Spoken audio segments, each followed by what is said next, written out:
C'était ici, dans la ménage de M. Nimbona Léon, père de Patrick Mulunziza, qui est le président des jeunes de la DCI Kibili, où une fouille perquisition a été effectuée par la police. D'après M. Nimbona Léon, cette fouille-perquisition aurait des liaisons avec la recherche de son fils, qui est jusqu'ici dans un endroit inconnu. L'objectif réel, évidemment, reste caché. Ils m'ont montré une photocopie d'un document prétendant faire l'objet d'une fouille-perquisition.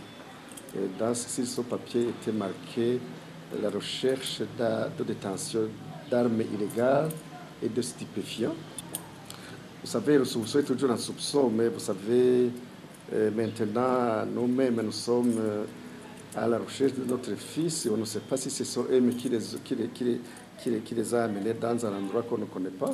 Peut-être qu'ils ont fait semblant de venir le chercher ici. Deuxième cible pour la fouille-perquisition, la ménage du secrétaire général de Sawanya Frodebou, Madame Euphrasie Bigirimana. Pour elle, ce travail de la police a des mobiles politiques liés à la situation actuelle de Cibitoke.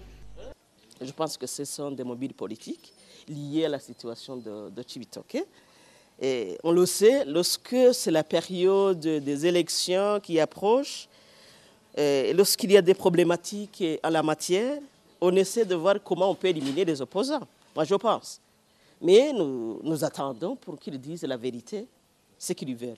Le père de Patrick Mulunziza demande au gouvernement de traiter tous citoyens au même pied d'égalité.